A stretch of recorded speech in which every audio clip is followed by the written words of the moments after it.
ಏಕಾಂಬರಮಠಾಧೀಶಂ ಸಿದ್ಧಾರೂಢಯತೀಶ್ವರಂ ಶಿಷ್ಯ ಪ್ರಶಿಷ್ಯ ರೂಪೇಣ ಬೋಧಕಂ ಗುರುಮಾಶ್ರಯೇ ಯದಂಗ್ರಿ ಕಮಲದ್ವಂದ್ವಂ ತಾಪತ್ರಯ ನಿವಾರಕಂ ಶಾಂತೇಕ ಪದದಂ ದೇವಂ ಸಿದ್ಧಾರೂಢಮಹಂ ಭಜೆ. ಪರಶಿವನ ದಿವ್ಯಾವತಾರಿ ಅನಂತ ಲೀಲಾ ಪುರುಷ ಕಲಿಯುಗದ ಕಾಮಧೇನು ಸಚ್ಚಿದಾನಂದ ಸಮರ್ಥ ಸದ್ಗುರು ಸಿದ್ಧಾರೂಢ ಅಪ್ಪಂಗಳವರ ದಿವ್ಯ ಶ್ರೀಪಾದಗಳಲ್ಲಿ ಭಕ್ತಿಪೂರ್ವಕ ಸಾಷ್ಟಾಂಗ ನಮಸ್ಕಾರಗಳನ್ನು ಸಮರ್ಪಣೆ ಮಾಡಿ, ಪರಮಪೂಜ್ಯರಾದ ಪ್ರಾತಸ್ಮರಣೀಯರಾದ ಯೋಗಿರಾಜ ನಾಗಭೂಷಣ ಶಿವಯೋಗಿ ಅಪ್ಪಂಗಳವರ ದಿವ್ಯ ಶ್ರೀಚರಣಗಳನ್ನು ಮನವಾರೆ ಧ್ಯಾನಿಸಿ, ಬಸವಾದಿ ಶಿವಶರಣರ ಆದಿಗುರು ಶಂಕರರ, ಜಗತ್ತಿನ ಎಲ್ಲ ದಾರ್ಶನಿಕ ಮಹಾಪುರುಷರ ಶ್ರೀಚರಣಕ್ಕೆ ನಮಿಸಿ, ಹಿರಿಯರ ಹಬ್ಬ ಪೂಜ್ಯರಾಗಿರುವ ಹನುಮಂತರಾಯ ಹೀರ ಅವರು, ಮಾತೆ ಗಂಗಾಬಾಯಿ ತಾಯಿಯವರ ದಿವ್ಯ ಶ್ರೀಚರಣಗಳಲ್ಲಿಯೂ ನಮಸ್ಕಾರಗಳನ್ನು ಸಮರ್ಪಣೆ ಮಾಡಿ, ಯಾವ ಮಹಾಗುರುವಿನ ಪಾವನ ಸನ್ನಿಧಾನದಲ್ಲಿ ಈ ಮಂಗಲಮಯ ಸಮಾರಂಭವು ಸಂಪನ್ನಗೊಂಡಿದೆಯೋ, ವಿದ್ಯಾಮೂರ್ತಿಗಳು ಅಪರೂಪದ ಅನುಭಾವಿ ಸಂತ, ಸಕಲ ದರ್ಶನ ಶಾಸ್ತ್ರಗಳ ಸಾರಾಗ್ರಾಹಿ ವಿಚೀಕ್ಷಣಮತಿ ಪೂಜ್ಯಪಾದ ಪ್ರಣವಾನಂದ ಅಪ್ಪಂಗಳವರ ದಿವ್ಯ ಶ್ರೀಪಾದಕ್ಕೆ ಅನಂತ ನಮಸ್ಕಾರಗಳನ್ನು ಸಮರ್ಪಣೆ ಮಾಡಿ, ಇದು ಪರ್ಯಂತರ ವಿಷಯ ವಿಮರ್ಶೆ ಮಾಡಿದ ಪೂಜ್ಯರಾದ ಹದುಳ ಹೃದಯದ ಸಾಧು ಮಹಾತ್ಮ ಪರಮಾನಂದ ಮಹಾಸ್ವಾಮಿಗಳವರ ಶ್ರೀಚರಣಗಳಲ್ಲಿ ವಂದಿಸಿ, ಉಪಸ್ಥಿತರಾಗಿರುವ ಪರಮಪೂಜ್ಯ ಮೀರಾ ತಾಯಿಯವರ ದಿವ್ಯ ಶ್ರೀಚರಣಗಳಲ್ಲಿ ನಮಿಸಿ, ಕಾರ್ಯಕ್ರಮದಲ್ಲಿ ಪಾಲ್ಗೊಂಡಿರುವ ನಮ್ಮವರೇ ಆಗಿರುವ ಬಸವೇಶ್ವರ ಹೀರಾ ಅವರಲ್ಲಿಯೂ, ಹೀರಾ ಪರಿವಾರದವರಲ್ಲಿಯೂ, ಗೋಪಾಲ ಶಾಸ್ತ್ರಿಗಳವರಲ್ಲಿಯೂ, ಡಿವೈಎಸ್ಪಿ ಅವರಲ್ಲಿ, ಕಾರ್ಯಕ್ರಮದಲ್ಲಿ ಪಾಲ್ಗೊಂಡಿರುವ ಪುಣ್ಯಾತ್ಮರೇ, ನಿಮ್ಮೆಲ್ಲರಲ್ಲಿಯೂ ಅನಂತ ಶರಣಾರ್ಥಿಗಳು. ಸದ್ಗುರುಗಳ ಅಪಾರ ದಯೆಯಿಂದ, ಭಗವಂತನ ಕೃಪೆಯಿಂದ ನಾವು ನೀವೆಲ್ಲರೂ ಈ ಜ್ಞಾನದಾಸೋಹ ಕಾರ್ಯಕ್ರಮದಲ್ಲಿ ಪಾಲ್ಗೊಂಡಿದ್ದೀವಿ. ಇದು ನಮ್ಮೆಲ್ಲರ ಅಹೋಭಾಗ್ಯ. ಭಾಗ್ಯವಿಲ್ಲದೊಡೆ ಆಗದು ಮಾಡಿ ಅದರಿಂದ ಶಿವಧರ್ಮ ರತಿಯನೇ ಬೇರೆ ಬೇಡ ಬಹುಕೂಟಲೆಗಳ. ಇದು ಶ್ರೀಮನ್ ನಿಜಗುಣ ಶಿವಯೋಗಿಗಳ ವಾಕ್ಯ. ಪ್ರಪಂಚದೊಳಗ ಪುಣ್ಯಾತ್ಮನಾಗಬೇಕು, ಅದಕ್ಕಿಂತ ಹೆಚ್ಚಿಂದೇನೂ ಇಲ್ಲ. 83,99,999 ಜನ್ಮಕ್ಕೆ ಹೆಚ್ಚಿನ ಜನ್ಮ ಮನುಷ್ಯ ಜನ್ಮ. ಬಡೋ ಭಾಗ್ಯ ಮಾನುಷ ತನುಪಾವ ಸುರ ದುರ್ಲಭ ಗ್ರಂಥನ ಸಬಗಾವ. ಬಹಳ ಚಂದ ಮಾತನ್ನ ಹೇಳಿದಾರ. ಬಡೋ ಭಾಗ್ಯ ಮಾನುಷ ತನುಪಾವ. ಗೋಸ್ವಾಮಿ ತುಳಸಿದಾಸರ ರಾಮಚರಿತ ಮಾನಸದೊಳಗ ಈ ಮಾತನ್ನ ಬರೀತಾ ಇದಾರ. ಅಪ್ಪ, ನಿನ್ನ ಭಾಗ್ಯ ಬಹಳ ದೊಡ್ಡದು. ಎಲ್ಲ ಜೀವಿಗಳೇ, ನಾಯಿನೂ ಜೀವಿನೇ, ಬೆಕ್ಕನೂ ಜೀವಿನೇ, ಕಾಗಿ ಕೋಳಿ ಎಲ್ಲವೂ ಜೀವರಾಶಿಗಳೇ. ಅದ್ರೊಳಗೆ ನಿನಗೆ ಮನುಷ್ಯ ಶರೀರ ಸಿಕ್ಕದ ಅಂದ್ರ ನೀ ಅಂತ ಭಾಗ್ಯವಂತಿರಬೇಕು. ಯಾವ ಶರೀರದಲ್ಲಿ ವಿವೇಕವು ಜಾಗೃತವಾಗಿದೆಯೋ, ವಿವೇಕ ಸಂಪನ್ನವಾದ ಮಾನವ ಶರೀರ ಪರಮಾತ್ಮ ನಿನಗೆ ಕೊಟ್ಟನ ಅಂದಮೇಲೆ ಅಪ್ಪ, ಈ ಜನ್ಮದ ಸಾರ್ಥಕತೆಯನ್ನು ನೀವು ಮಾಡ್ಕೋ. ಈ ಜನ್ಮದ ಸಾರ್ಥಕತೆ ಎದ್ರೊಳಗದ ಅಂದ್ರೆ ಪ್ರಪಂಚ ವಿಸ್ತಾರ ಮಾಡುವುದರೊಳಗೆ ಈ ಜನ್ಮದ ಸಾರ್ಥಕತೆ ಅಲ್ಲ, ಭಗವಂತನ ಭಜನೆ ಭಕುತಿಯನ್ನ ಮಾಡಿ ಜನ್ಮ ಸಾರ್ಥಕ ಮಾಡಿಕೊಳ್ಬೇಕು ಅಂತ ಶಾಸ್ತ್ರ ಹೇಳ್ತದೆ ನಮಗೆ. ಬಹಳ ಸುಂದರವಾದ ಮಾತು. ಅದರ ಸಲುವಾಗಿ ಸ್ಥಿರ ಮುಕ್ತಿ ಪಡೆಯದ ನರ ಜನ್ಮ ವ್ಯಾಕೆ ಬಲ್ಲವರು. ಕೂಡಲ ಸಂಗಮ ದೇವನ ಒಲಿಸ ಬಂದ ಪ್ರಸಾದ ಕಾಯ ಕೆಡಿಸಲಾಗದು ಮುಂತಾಗಿರ್ತಕ್ಕಂಥ ಮಾತುಗಳು. ಮನುಷ್ಯ ಜನ್ಮದ ಮೂಲ ಉದ್ದೇಶನೇ ಪರಮಾರ್ಥದ. ನಾವೇನಾರೇ ಮಾಡುವಲ್ಯಾಕ ಆ ಮಾತು ಬೇರೆ. ಪ್ರಪಂಚನೂ ಬೇಕೇ ವಿಸ್ತಾರ ಮಾಡಿದ್ದೇವೆ, ಆಗಿದೆ, ಮುಗಿತಿನ್ನದು. ಆದ್ರೆ ಬದುಕು ಸಾರ್ಥಕ ಆಗಬೇಕು ಅಂದ್ರೆ ಅದಕ್ಕೆ ಭಗವತ್ ಸಾಕ್ಷಾತ್ಕಾರ, ಆತ್ಮ ಸಾಕ್ಷಾತ್ಕಾರ. ಇದು ಇಲ್ಲದೇನೆ ಜೀವನಕ್ಕೆ ಯಾವ ಬೆಲೆನೂ ಇಲ್ಲ, ಯಾವ ಅರ್ಥನೂ ಇಲ್ಲ. ಬಹಳ ಚಂದ ಹಿಂದಿನ ಪದ್ಯದೊಳಗೆ, ಇದು ನೀತಿ ಕ್ರಿಯಾಚಾರ್ಯ ಸ್ಥಳದ 16ನೇ ಪದ್ಯ. ಇದರ ಹಿಂದಿನ ಪದ್ಯದೊಳಗೆ ಚಂದಮಾಮ ಅಂತ ಬಹಳ ಸುಂದರವಾಗಿ ಈ ರೀತಿ ಇರೋದು ದೊಡ್ಡ ಆಶ್ಚರ್ಯಪ ಜಗತ್ತಿನೊಳಗ. ಅಮಮ ಅಂದ್ರೆ ಆಶ್ಚರ್ಯ, ಹೀಗದನೇನವ ಆಶ್ಚರ್ಯವನ್ನು ವ್ಯಕ್ತಪಡಿಸಿದ್ದಾರೆ ನಿಜಗೊಂಡ್ರು. ಲಾಸ್ಟ್ ಒಂದು ಮಾತು ಹೇಳಿದ್ದಾರೆ, ಗುರು ಶಂಭು ಲಿಂಗದಿಂದುರೆ ಮುಕ್ತಿ ಪಡೆಯುವುದೇ ಚಂದಮಾಮ. ಪರಮಾತ್ಮನ ಅರಿವು ಅನುಭವ ಮಾಡಿಕೊಂಡು ನಿತ್ಯ ಸುಖಿಯಾಗದು, ಮುಕ್ತಿ ಪಡೆಯುವುದೇ ಇದು ಎಲ್ಲಕ್ಕಿಂತ ಚಂದ ನೋಡಪ್ಪ ಅಂದ್ರೆ ಅವರು. ಮುಕ್ತಿಗಾಗಿ ಪ್ರಯತ್ನ ಮಾಡಬೇಕು ಅಂದ್ರೆ ಸಾಧಕರಾಗಬೇಕು, ಸಾಧನ ಮಾಡಬೇಕು. ಸಂಸಾರ ಹೆಂಗೆ ಮಾಡೋದೀಗ? ಪ್ರಪಂಚ ಪರಮಾರ್ಥ ಇವೆರಡು ಬಹಳ ವಿಚಿತ್ರ ಅದಾವು. ಈ ಎರಡೂ ದಾರಿಯೊಳಗೆ ನಾವು ಬಂದೀವಿ. ಶಾಸ್ತ್ರ ಹೇಳ್ತದ ನಮಗ ಮುಕ್ತಿ ಪಡೆಯುವ ಸಲುವಾಗಿ ನಿನಗೆ ಮನುಷ್ಯ ಶರೀರ ಕೊಟ್ಟನ ಪರಮಾತ್ಮ. ಬ್ರಹ್ಮಾವಲೋಕಧೀಷಣ ಮುದಮಾಪ ದೇವ, ಭಾಗವತ ಏಕಾದಶ ಸ್ಕಂದದೊಳಗೆ. ಮುಕ್ತಿಗಾಗಿ ಪ್ರಯತ್ನ ಮಾಡಲಿಲ್ಲ ಅಂದ್ರೆ ಜನ್ಮ ವ್ಯರ್ಥ ಆಗ್ತದ ಅಂದ್ಮೇಲೆ ಈ ಸಂಸಾರ ಹೆಂಗ್ ಮಾಡೋದು? ನಾನು ಮ್ಯಾಲಿನ ಒಂದು ಮಾತು ಹೇಳ್ತೀನಿ. ರಾಷ್ಟ್ರೀಯ ಸಂತ ತುಕುಡೇದಾಸ್ ಒಂದು ಪದ್ಯ ಬರೀತಾನ, ಸಾಂಗಾಮಿ ಕಾಯಿಕರು ಭಕ್ತಿ ಕರು ಕಾ ಪೋಟ ಭರು ಸಾಂಗಾಮಿ ಕಾಯಿಕರು. भक्ति बिना देव दिसत नाही, पैसा बिना संसार चालत नाही. कोणता मार्गधरू हे करू का ते करू सांगा मी काय करू. ನಾ ಏನ್ ಮಾಡ್ಲಿ ಪರಮಾತ್ಮ, ನಾ ಏನ್ ಮಾಡ್ಲಿ? ಸಂಸಾರ ನಡಿಬೇಕಂದ್ರೆ ರೊಕ್ಕ ಬೇಕು, ರೊಕ್ಕ ಬೇಕು ಅಂದ್ರೆ ದುಡಿಬೇಕು.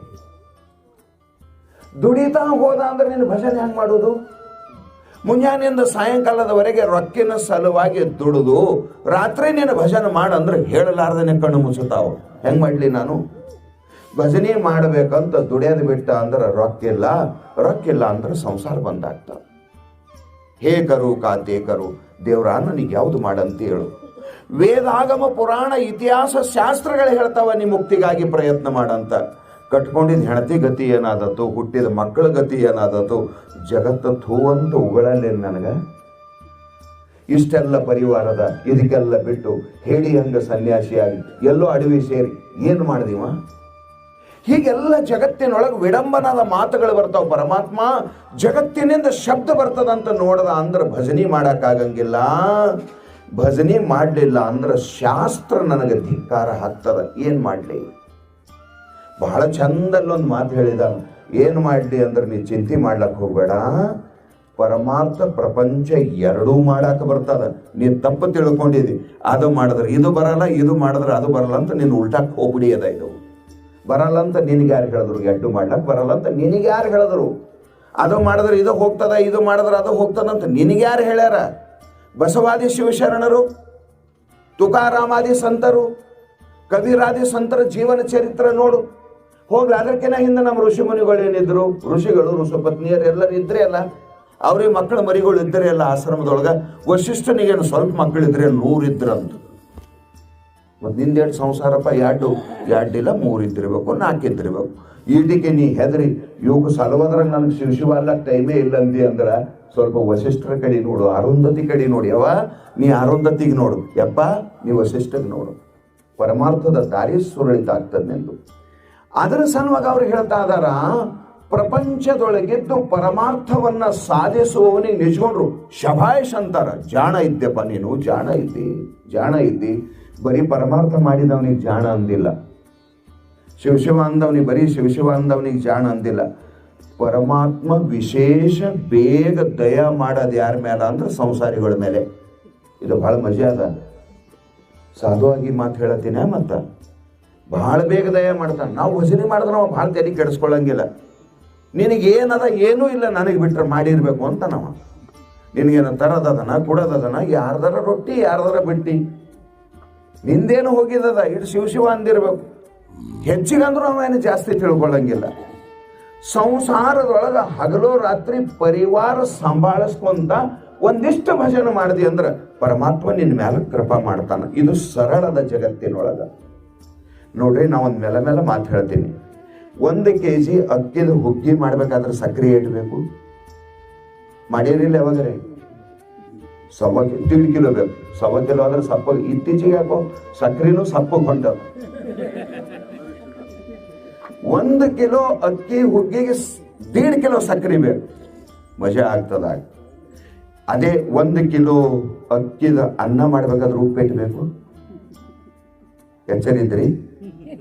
1.5 ಕಿಲೋ ಹಾಕಿರಿ ಮತ್ತು ಉಪ್ಪು ಅಂತ ಯಾರು ಉಣಂಗಿಲ್ಲ. 1 ಕಿಲೋ ಮತ್ತು ಉಪ್ಪೇ ಹಾಕಬೇಡ್ರಿ, ಅದನ್ನು ಯಾರು ಉಣಂಗಿಲ್ಲ.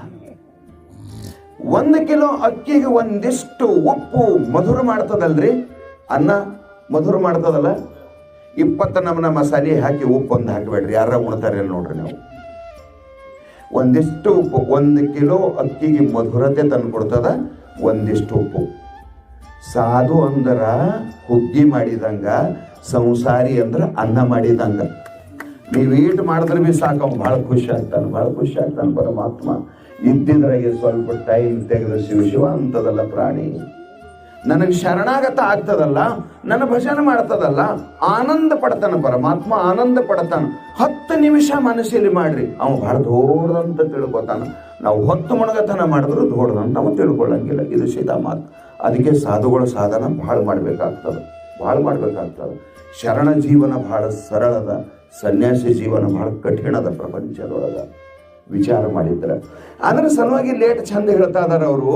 ಶಂಭುಲಿಂಗದಿಂದುರೆ ಮುಕ್ತಿ ಒಡೆಯುವುದೇ ಚಂದ ಅಂತ ಹೇಳಿ ಮುಂದೆ ಬಂದು ಬಹಳ ಚಂದ ಹೇಳಿದ್ರು ಅವರು. ಪ್ರಪಂಚದೊಳಗಿದ್ದು ಪರಮಾರ್ಥ ಮಾಡಿ ಮುಕ್ತಿ ಪಡೆಯಾಕ ಬರ್ತದಪ್ಪ, ಅವನಿಗೆ ನಾವು ಜಾಣ ಅಂತೇವಿ. ನೀ ಚಂದ ಕೇಳಿ ಮಾತು ಅಂದ್ರೆ ಅವರು. ಜಾಣನು ಲೌಕಿಕ ಪರಮಾರ್ಥವೆರಡನು ಮಾಡದೆ ಕೂಡಿ ನಡೆಸುತ್ತೇಹನು ಎಂದು ಬಿಡದೆ. ಮಾಡದೆ ಅಂದ್ರೆ ಬಿಡ್ಲಾರ್ದಂಗ. ಅದನ್ನು ಬಿಡಂಗಿಲ್ಲಮ್ಮ, ಇದನ್ನು ಬಿಡಂಗಿಲ್ಲ, ಎರಡೂ ಬಿಡಂಗಿಲ್ಲ. ಮುಕ್ತಿಯನ್ನ ಪಡೀತಾನ ಅವ. ಎಷ್ಟು ಶಾಣೆ ಇರ್ಬೇಕ್ರಿ? ಬ್ಯಾಲೆನ್ಸ್ ಮಾಡೋ ಭಾಳ ಶಾಣೆ. ಬ್ಯಾಲೆನ್ಸ್ ಮಾಡೋದದು ಸಾಮಾನ್ಯ ಮಾತಲ್ಲ, ಭಾಳ ಕಠಿಣ ಇರ್ತದದು ಪ್ರಪಂಚದೊಳಗೆ. ಬ್ಯಾಲೆನ್ಸ್ ಮಾಡೋ ಭಾಳ ಶಾಣೆ ಪ್ರಪಂಚದೊಳಗೆ. ಅದರ ಸಲುವಾಗಿ ಅವನ ಬಗ್ಗೆ ಬಹಳ ಚಂದ ನಮ್ಮ ಸಮರ್ಥ ರಾಮದಾಸ್ ಸ್ವಾಮಿಗಳು ದಾಸಬೋಧದೊಳಗೊಂದು ಮಾತು ಬರೀತಾರೆ. ಪ್ರಪಂಚ ಅಥವಾ ಪರಮಾರ್ಥ ಜಾಣತ ತೋಚಿ ಸಮರ್ಥ. ಸಂಸಾರನು ತಿಳಿದು ಮಾಡಬೇಕು, ಅದಕ್ಕೆ ಅವರೇ ಸಮರ್ಥರಂತಾರ. ಸಂಸಾರ ಕರಾವ ನೇಟಕಾಸಿ. ಇದು ಸಮರ್ಥ ರಾಮದಾಸರ ಮಾತು. ತಿಳಿದು ಮಾಡು ಸಂಸಾರ, ಆ ಸಂಸಾರನು ನಿನ್ನ ಮುಕ್ತಿ ಕೊಡ್ತಾರ. ಮುಳುಗಬೇಡ, ಅದ್ರಾಗ ಮುಳುಗಬೇಡ, ಅದಕ್ಕೆ ಬಿಟ್ಟು ದೂರ ಹೋಗಬೇಡ. ಚಳಿಗಾಲದಿಂದಾಗ ಬಹಳ ತಂಪು. ಡಿಸೆಂಬರ್ ತಿಂಗಳ ಚಳಿ ಬಹಳ ಆಗ್ತಿತ್ತು. ಗಡ ಗಡ ನಡುಗ್ತಿದ್ದ, ಹಲ್ಲಿಗಲ್ಲು ಹೊಡಿತಿದ್ದ, ಶಬ್ದ ಬರ್ತಿದ್ದಿಲ್ಲ ಹೊರಗೆ. ಅವಂದ ಇದು ಕೌದಿನೂ ತಣ್ಣಗೆ ಬಿದ್ದದ ಮ್ಯಾಲಿಂದ. ಏನು ಮಾಡಬೇಕು? ಅಂಗಳಾಗ ಉರಿ ಹಚ್ಚಬೇಕಂದ. ಅಂಗಳಾಗ ಕಸ ತಂದು ಉರಿ ಹಚ್ಚದ. ಅವಂದ ಇದ್ರ ಸಮೀಪ ಕುಂತ ಬೆಂಕಿ ಹತ್ತದಂದ್ರೆ ಹೆಂಗ? ಒಳಗೆ ಹೋಗಿ ಕುಂತ. ಅಂಗಳಾಗ ಬೆಂಕಿ ಹಚ್ಚಿ ಒಳಗೆ ಹೋಗಿ ಕುಂತ ಚಳಿ ಹೋಗ್ತದೇನು? ನಡಗಾದ ತಪ್ಪಲಿಲ್ಲ. ಶಾಣೆ ಮನುಷ್ಯ ಹೇಳದ, ಥಂಡಿ ಹೋಗ್ಲಿ ಅಂತ ಬೆಂಕಿ ಹಚ್ಚಿ ಮನೆ ಕುಂತ್ರ ಆಗಂಗಿಲ್ಲ. ಬೆಂಕಿ ಸಮೀಪ ಬಾ, ಬೆಂಕ್ಯಾಗ ಕೂಡಬೇಡ. ಬೆಂಕ್ಯಾಗ ಕುಂತ್ರ ನೀ ಉಳಿಯಂಗಿಲ್ಲ, ಮನ್ಯಾಗ ಕುಂತ್ರ ಚಳಿ ಹೋಗಂಗಿಲ್ಲ. ಅಷ್ಟೇ. ಉರಿ ಹೆಚ್ಚ, ಕೈ ಮುಂದಕ್ಕೆ ಮಾಡು. ಉರಿ ಹೆಚ್ಚಾಯ್ತು ಹಿಂದಕ್ಕೆ ಸರಿ, ಉರಿ ಕಮ್ಮಾಯ್ತು ಕೈ ಮುಂದಕ್ಕೆ ಮಾಡು. ಕೆಲಸ ಈಟಿ ಅದ, ಸಂಸಾರನು ಹಿಂಗೆ ಅದ. ಅದ್ರೊಳಗೆ ಸಂಪೂರ್ಣ ಮುಳುಗುತ್ತೇವೆ ನಾವಂತೇವೆ. ನಮಗೆ ಟೈಮೇ ಸಿಗವಲ್ದಂದು ಪರಮಾರ್ಥದಿಂದ ಜಾರ್ಕೊಳ್ಳಿಕ್ಕೆ ಪ್ರಯತ್ನ ಮಾಡ್ತೇವೆ. ಪೂಜೆ ಮಾಡ್ಲಕ್ಕೆ ನಮಗೆಲ್ಲ ಐತಿದ್ರಿ, ಜಪ ಮಾಡ್ಲಕ್ಕೆ ನಮಗೆಲ್ಲ ಐತಿದ್ರಿ. ಈ ಮಕ್ಕಳು, ಈ ಪರಿವಾರ, ಈ ಹೊಲ, ಈ ನೌಕರಿ, ಈ ಅಧಿಕಾರ, ಇದೆಲ್ಲ ನಮ್ಮಿಂದ ಆಗಂಗಿಲ್ಲಪ್ಪ, ನಮ್ಮಿಂದ ಆಗಂಗಿಲ್ಲ. ನಮಗೆ ಸಾಕು ವರ್ಷಿಗೊಮ್ಮೆ ಶಿವರಾತ್ರಿನೇ, ಅವತ್ತೇ ನಾವು ಲಿಂಗ ಹೊಡ್ಕೋರು. ಹಂಗಿರ್ಬೇಕು ನಮ್ಮ ಹಣೆ ಬರ. ಅದರ ಸಲುವಾಗಿ ಇಲ್ಲಿ ಭಾಳ ಚಂದ ಮಾತು ಹೇಳ್ಕೊಂತ ಇಲ್ಲಿ ಹೇಳ್ತಾ ಇದಾರ. ಹಂಗಲ್ಲೋಯಪ್ಪ, ಸಂಸಾರ ತಿಳಿದ ಮಾಡ. ಸಂಸಾರ ಅಂದ್ರೆ ಏನು ತಿಳಿದ ಮಾಡು, ಆ ಸಂಸಾರನು ನಿನಗೆ ಮುಕ್ತಿ ಕೊಡ್ತದೆ. ತಿಳುವಳಿಕೆದಾಗ ಮುಕ್ತಿ ಅದ ವಿನಃ ಮತ್ತೊಂದು ಯಾವುದ್ರೊಳಗೂ ಇಲ್ಲ. ತಿಳುವಳಿಕೆನೇ ಮುಕ್ತಿ ಅದ, ಅದಕ್ಕೆ ಬಿಟ್ಟರೆ ಮತ್ತೊಂದೇನೂ ಇಲ್ಲ. ಅದರ ಸಲುವಾಗಿ ಅವ್ರು ಹೇಳಿದ್ರು ಪ್ರಪಂಚ ಅಥವಾ ಪರಮಾರ್ಥ, ಅದು ನೀವು ಪ್ರಪಂಚರ ಮಾಡು ಪರಮಾರ್ಥರ ಮಾಡು, ತಿಳಿದ ಮಾಡಿದಿ ಅಂದ್ರೆ ಅವನಿಗೆ ಜಾಣ ಅಂತಾರ ನೋಡು ಅಂತ ತಿಳ್ಕೊಂಡು ಬಹಳ ಸುಂದರವಾದ ಮಾತನ್ನ ಹೇಳಿದ್ರು. ಒಂದು ಮಾತು ನಮ್ಮ ಕಾಡಸಿದ್ದೇಶ್ವರರು ಒಂದು ವಚನ ಬರೀತಾರೆ, ಭಾರಿ ಮಜಾ. ಅದು ನನಗೆ ಆಶ್ಚರ್ಯ ಅನಿಸಿತ್ತು. ಈ ಪದ್ಯಕ್ಕೆ ಬಹಳ ಪೂರಕವಾಗಿರ್ತಕ್ಕಂಥ ವಚನ ಅದು. ಲೌಕಿಕ ಪರಮಾರ್ಥವೆಂಬೆರಡನ್ನು ಪಿಡಿದು ಆಚರಿಸಿ ಮುಕ್ತನಾಗುವಾತ ಜಾಣನೆಂದೆಂಬರು. ನಿಜಗೊಂಡ್ರ ಮಾತ್ಯದ ಇದು, ಎಷ್ಟು ಮಜಾ ಹೇಳಿದ್ರು ನೋಡ್ರಿ ಅವರು. ಲೌಕಿಕ ಪರಮಾರ್ಥವೆಂಬೆರಡನ್ನು ಪಿಡಿದು ಆಚರಿಸಿ ಮುಕ್ತ, ಸಂಸಾರನೂ ಆಚರಣೆ ಮಾಡ್ಯಾನ ಸಾಧಿಸ್ಯಾನ, ಈ ಕಡೆ ಜಪನೂ ಮಾಡ್ಯಾನ, ಆ ಕಡೆ ಪ್ರಪಂಚದ ವ್ಯವಹಾರನೂ ಮಾತಾಡಿ ನಿಭಾಷನ, ಅವನಿಗೆ ಜಾಣನೆಂದೆಂಬರು. ಆದ್ರೆ ನನಗೆ ಡೌಟ್ ಅದ ಅಂತಾರ ಅವರು. ಲೌಕಿಕಕ್ಕೆ ಮುಕ್ತಿ ದೊರದು, ಪರಮಾರ್ಥಕ್ಕೆ ಮುಕ್ತಿ ದೊರೆಯುವುದು. ಬರೀ ಪ್ರಪಂಚ ಮಾಡಿದೆ ಅಂದ್ರೆ ಮುಕ್ತಿ ಆಗಂಗಿಲ್ಪ. ಪಾಪಾನುಗುಣದಿಂದ ಗಿಡ ಮರ ಕ್ರಿಮಿಗಳ ರೂಪಾಗಿ ಕೀಟ ಪತಂಗ ಆದಿಯಾಗಿ ಆ ಪಕ್ಷಿ ಕುಲವಾಗಿ ಆ ಕಡೆ ಹೋಗ್ಬೇಕಾಗ್ತದ ನೀ.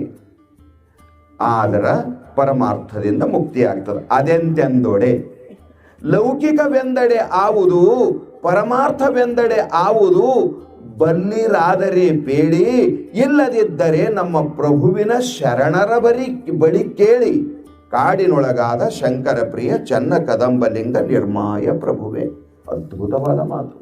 ಎಷ್ಟು ಚಂದ ಹೇಳಿದ್ರೆ ಅವರು. ನಿನಗೆ ಮಾಡ್ಲಾಕ ಬಂದಿಲ್ಲ ಅಂದ್ರೆ ಬಲ್ಲವ್ರದ್ದು ನೋಡು. ನನಗೆ ಹೆಂಗಾಯ್ತದ್ರಿ ಅಂದ್ರೆ ಶರಣರಿಗೆ ನೋಡು. ಬಸವಣ್ಣನವ್ರಿಗೆ ಇಬ್ಬರು ಹೆಂಡರು, ಸುಮ್ಮನೆ ಎಲ್ಲಾರ ಅಲ್ಲಿ ಒಂದು ಇಬ್ಬರು ಮುಗರು ಇದ್ದಿರ್ಬೇಕು. ಅಲ್ಲಂ ಪ್ರಭುದೇವರು ಒಬ್ಬರು ಮದುವೆ ಆಗ್ಲಾರ್ದವರು, ಚನ್ನಬಸವಣ್ಣ, ಅಕ್ಕ ಮಹಾದೇವಿ, ಹಿಂಗೆ ಬೆರಳೆ ಎಣಿಕೆ ಮೇಲೆ. ಉಳಿದವರೆಲ್ಲರೂ ಸತಿಪತಿಗಳು ಕೂಡೇ ಇದ್ರು. ಅದಕ್ಕೆ ಅಲ್ಲಮ್ರಂತಾರ, ನಿನ್ನ ಪತಿಯ ಕುರು ಹೇಳಿ ಕುಳ್ಳಿರು, ಇಲ್ಲದಿದ್ದರೆ ತೊಲಗು ತಾಯೇ. ಉದಮದದ ಸತಿ ನೀನು ಇತ್ತಲೆ ಯಾಕೆ ಬಂದಿ? ಅಕ್ಕಮಹಾದೇವಿ ತಾಯಿಗೆ ಪ್ರಶ್ನೆ ಮಾಡಿದ್ದಾರೆ ಕಲ್ಯಾಣದೊಳಗ, ಅನುಭವ ಮಂಟಪದೊಳಗ. ಎಲ್ಲರೂ ಸತಿಪತಿಗಳಾಗಿ ಮಕ್ಕಳ ಮರುಗಳಿದ್ದು ಮಕ್ಕಳಿಗೆ ಬೆಳೆಸ್ಕೊಂತ, ಮಕ್ಕಳಿಗೆ ಓದಿಸ್ಕೊಂತ, ಮನೆದ ಕೆಲಸ ಮಾಡ್ಕೊಂತ, ಹೊಲದ ಕೆಲಸ ಮಾಡ್ಕೊಂತ, ಹಸಿ ಆಗಲಿ ಕಸಿ ಆಗಲಿ ಮೃಷಿ ಆಗಲಿ ಅವರೇ ಹೇಳಿದ್ದಾರೆ, ಎಲ್ಲವನ್ನ ಮಾಡಿದಾರ. ಎಲ್ಲವನ್ನ ಮಾಡಿಯೂ ಮಾಡದಂಗ ಪರಮಾರ್ಥದ ಸಾಧನೆ ಭಗವಂತನಿಗೆ ನೆನೆಸ್ಕೊಂತ ಸಂಸಾರ ಮಾಡಾಕ ಬರ್ತದ. ಅದಕ್ಕೆ ಇದಕ್ಕೆ ವಿರೋಧ ಇಲ್ಲ. ಲಿಂಗಕ್ಕೂ ಹೆಣ್ಣಿಗೂ ವಿರೋಧವೇ, ಲಿಂಗಕ್ಕೂ ಹೊನ್ನಿಗೂ ವಿರೋಧವೇ. ಶರಣರೇ ಪ್ರಶ್ನೆ ಮಾಡಿದ್ದಾರೆ. ಬಿಟ್ಟು ಹೋಗಂತ ಯಾರು ಹೇಳಿಲ್ಲ ಪುಣ್ಯಾತ್ಮ ನಿನಗ, ಇದ್ದಲ್ಲೇ ಇರು, ಒಂದಿಟ್ಟು ಭಜನೆ ಮಾಡು. ಸಾಯಂಕಾಲ ಎಲ್ಲ ಕೆಲಸ ಮುಗಿಸಿ ಮನೆಗೆ ಬಂದೆ ಅಂದ್ರೆ ಮಕ್ಕಳ ಮರುಗಳಿಗೆ ಜೊತೆಗೆ ತಗೊಂಡು ಒಂದಿಷ್ಟು ಸ್ತೋತ್ರ, ಒಂದಿಷ್ಟು ಪಾರಾಯಣ ಮಾಡಿ, ಒಂದಿಷ್ಟು ನಮಸ್ಕಾರ ಮಾಡಿ, ಮಂಗಳಾರತಿ ಮಾಡಿ, ಕುಂತು ಪ್ರಸಾದ ಮಾಡು. ನಿನ್ನ ಮನೆ ಸ್ವರ್ಗ ಆಯ್ತದ. 6 ತಿಂಗಳು ಎಲ್ಲರ ಭಾವನೆ ಬದಲಾವಣೆ ಆಗ್ತದೆ. 6 ತಿಂಗಳದಾಗ ಮನೆ ಮಂದಿದು ಎಲ್ಲರೂ ಶರಣರೇ ಆಗ್ತಾರೆ, ಎಲ್ಲರೂ ಸಂತರೇ ಆಗ್ತಾರೆ. ಇದು ನಿಯಮದ. ನಿತ್ಯ ಅಧ್ಯಾತ್ಮ ನಿತ್ಯ ವಿನಿವೃತ್ತ ಕಾಮ ದ್ವಂದ್ವೈರ್ ವಿಮುಕ್ತ ಸುಖ ದುಃಖ ಸಂಜ್ಞೈರ್ ಗಚ್ಚಂತೆ ಮೂಢ ಪದಮವ್ಯಯಂ ತತ್. ಇದು ಭಗವಂತನ ಅಮರವಾಣಿ ಭಗವದ್ಗೀತೆ. ಹೇಳಿದ ಪರಮಾತ್ಮ ಅಧ್ಯಾತ್ಮ ನಿತ್ಯ. ನಿತ್ಯನ ಕಾಲದಲ್ಲಿ ಸಾಯಂಕಾಲ ಮತ್ತು ಪ್ರಾತಃ ಕಾಲದ ಸಮಯದೊಳಗೆ ಒಂದಿಷ್ಟು ಪರಮಾತ್ಮನ ಉಪಾಸನೆಯನ್ನು ಮಾಡು. ಅದು ನೀರಾಗಿ ಬಿದ್ದವನಿಗೆ ಕುಂಬಳಕಾಯಿ ಹೆಂಗೆ ತೇಲಿಸ್ತದಲ್ಲ, ಹಂಗ ನಿನಗೆ ಭವಸಾಗರದೊಳಗೆ ತೇಲಿಸ್ತದ. ನಿನ್ನ ಜನ್ಮ ಧನ್ಯ ಆಗ್ತದ. ಬಹಳ ಚಂದ ಹೇಳಿದ್ರು ಅವರು. ಶರಣರು ಪ್ರಪಂಚಿಕ ಜೀವನವನ್ನ ಮಾಡ್ತಾ ಮಾಡ್ತಾ ಪರಮಾರ್ಥ ಹೆಂಗೆ ಸಾಧಿಸಿದ್ರು, ಅಲ್ಲಿ ಏನಾರ ಒಂದು ರಹಸ್ಯ ಇರಬೇಕಲ್ಲ. ಆ ರಹಸ್ಯ DVG ಅವರು ಮಂಕುತಿಮ್ಮನ ಕಗ್ಗದೊಳಗೆ ಬರೀತಾರೆ. ಭಾರಿ ಮಜಾ ಬರ್ತಾರ ಅವರು. ಇಂದ್ರಿಯಗಳು ಬಾಳಿ ಜೀವ ಪಕ್ವಂಗೊಳಲ್ ಇಂದ್ರಿಯಂಗಳ ಮೀರಿ ಮೇಲೇರಿ ಜಾಣನು ಇಂದ್ರಿಯಂಗಳ ನಾಳಿ ಲೋಕವಂ ಸಂತೈಪ ಬಂಧು ಜೀವನ್ಮುಕ್ತ ಮಂಕುತಿಮ್ಮ. ಎಂತ ಮಾತ್ರ ಇದು. ಕಣ್ಣಿನಿಂದ ನೋಡೋದು ಬಿಟ್ಟಿಲ್ಲ, ಕಿವಿಯಿಂದ ಕೇಳೋದು ಬಿಟ್ಟಿಲ್ಲ. ನೋಡ್ಲಾರ್ದೇನೂ ಸಂಸಾರ ನಡೆಯಂಗಿಲ್ಲ, ಕೇಳಲಾರ್ದೇನೂ ಸಂಸಾರ ನಡೆಯಂಗಿಲ್ಲ. ಪರಮಾತ್ಮ ಅಟ ದಡ್ಡಲ್ಲ, ಅವ ಸರ್ವಜ್ಞ ಅದಾನ. ಎಲ್ಲ ಜರೂರಿ ಅದಾವ. ಕಣ್ಣೇಟು ಜರೂರಿನೋ ಕಿವಿ ಏಟು ಜರೂರಿ, ಕಿವಿ ಏಟು ಜರೂರಿನೋ ನಾಲ್ಗೆ ಏಟೆ ಜರೂರಿ, ನಾಲ್ಗೆ ಏಟು ಜರೂರಿನೋ ಮೂಗಟೆ ಜರೂರಿ. ಇವೆಲ್ಲ ಇಂದ್ರಿಯಗಳು, 5 ಇಂದ್ರಿಯಗಳ ಮೇಲೆ ಪ್ರಪಂಚ ನಿಂತದ. ಯಾಕಂದ್ರೆ ಇಲ್ಲಿ ಇದಾವೆ ಪಂಚ ವಿಷಯಗಳು. 5 ಇಂದ್ರಿಯದ ವಿಷಯನೇ ಅದಾವ. ಪ್ರಪಂಚ ಅಂದ್ರೇನು? ಪ್ರಕೃಷ್ಟ ರೂಪೇಣ 5 ವಿಷಯಗಳ ವಿಸ್ತಾರವಾದದ್ದೇ ಪ್ರಪಂಚ. ಮತ್ತೇನದ ನೀ ಶಬ್ದ ಸ್ಪರ್ಶ ರೂಪ ರಸ ಗಂಧಕ್ಕೆ ಬಿಟ್ರೆ ಅದ ಏನು? ನಾನಾ ರೂಪ, ನಾನಾ ಶಬ್ದ, ನಾನಾ ರಸ, ನಾನಾ ಗಂಧ, ಅನಂತ ಬಗೆಯಾಗಿರ್ತಕ್ಕಂಥದ್ದು. ಇದಕ್ಕೆ ಪ್ರಪಂಚ ಅಂತ ಕರೀತಾರೆ. ರಸದ ಸಲುವಾಗಿ ನಾಲ್ಗಿನೇ ಬೇಕು. ರಸಗುಲ್ಲ ಏಟ ಚಂದ ಕಣ್ಣಿಗೆ ಕಾಣುವಲ್ದ್ಯಾಕ, ಅದರ ರುಚಿ ಗೊತ್ತಾಗಂಗಿಲ್ಲ. ಅದರ ರಸದ ಅನುಭೂತಿಗೆ ನಾಲ್ಗಿನೇ ಬೇಕು. ರೂಪದ ಅನುಭೂತಿಗೆ ಕಣ್ಣೇ ಬೇಕು. ರೂಪ ನೋಡ್ಲಕ್ಕೆ ಕಣ್ಣೇ ಬೇಕು. ರಸ ತಿಳ್ಕೊಳಕ್ ನಾಲ್ಗಿನೇ ಬೇಕು.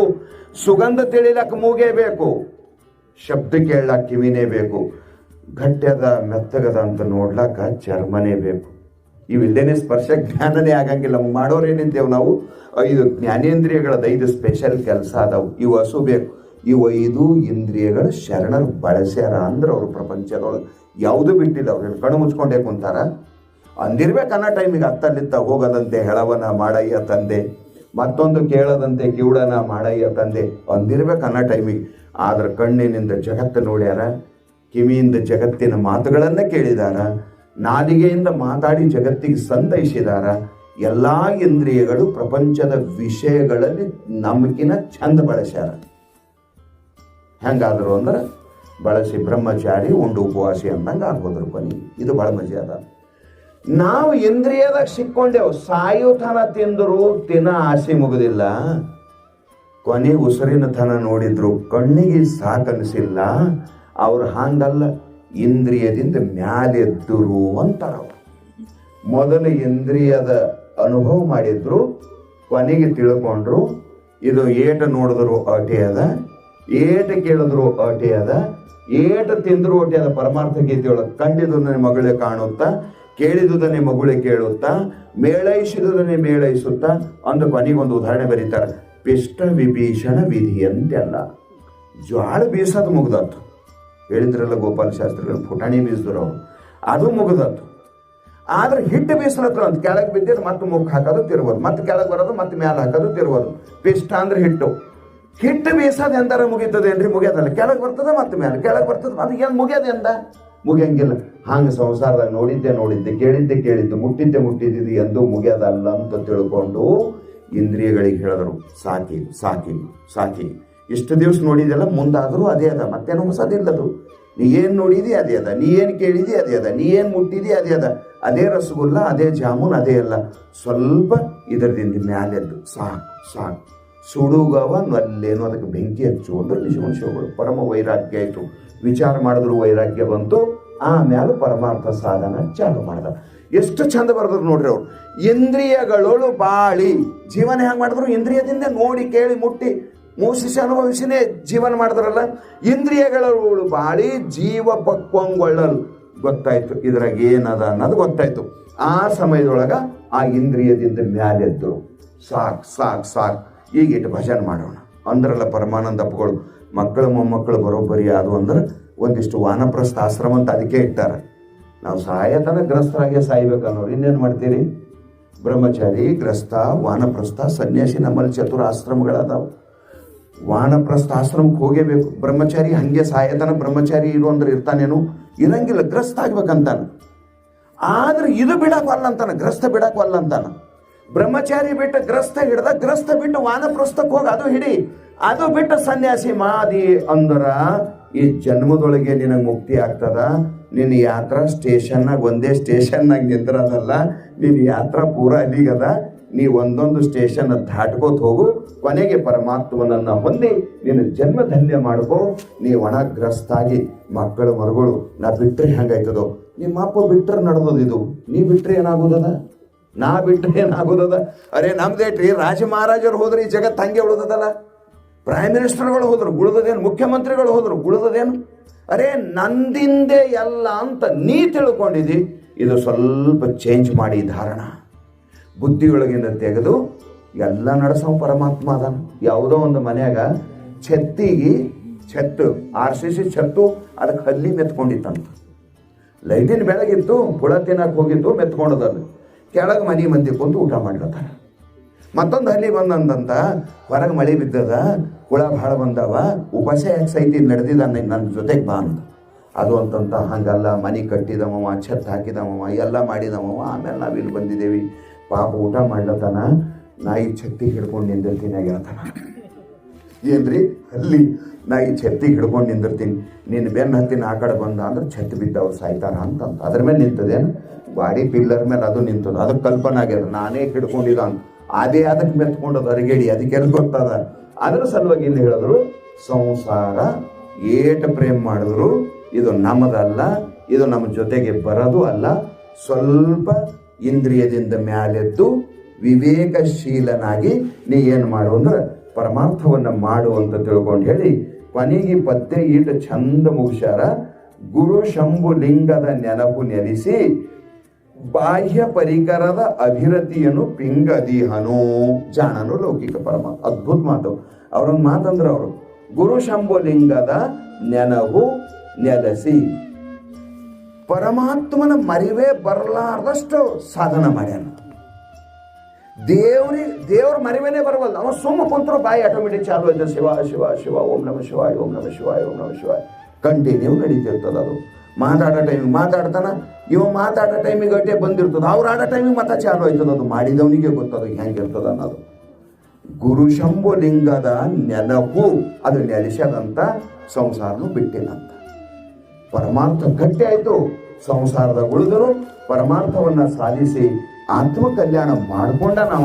ಅದರ ಸಲುವಾಗಿ ನಾವಾದರೂ ಕೇವಲ ಪ್ರಪಂಚಕ್ಕೆ ತೊಳಲಿ ಬಳಲದೆ ಜೀವನದೊಳಗ ಪ್ರಪಂಚದ ಜೊತೆಗೆ ಪರಮಾರ್ಥ ಅಂದ್ರೇನು, ಅನ್ನಕ್ಕೊಂದಿಟ್ಟು ಉಪ್ಪಿತ್ತಟರೆ ಒಂದಿಷ್ಟು ನಮ್ಮ ಭಜನೆ ಭಕ್ತಿ ನಮ್ಮ ಜೀವನದೊಳಗಿತ್ತು ಅಂದ್ರೆ ಪರಮಾತ್ಮ ಹೆಂಗೆ ಒಂದಿಷ್ಟು ಉಪ್ಪು ಇಡೀ ಭಾಂಡೆ ತುಂಬ ಇದ್ದಷ್ಟು ಅನ್ನಕ್ಕೆ ಮಧುರ ಮಾಡ್ತದಲ್ಲ, ಒಂದಿಷ್ಟೇ ಪರಮಾತ್ಮನ ಭಕ್ತಿ ನಮ್ಮ ಬದುಕು ಮಧುರ ಮಾಡ್ತದ, ನಮಗೆ ನರಕಕ್ಕೆ ಹೋಗ್ಲಾರ್ದಂಗೆ ಜೋಪಾನ ಮಾಡ್ತದ.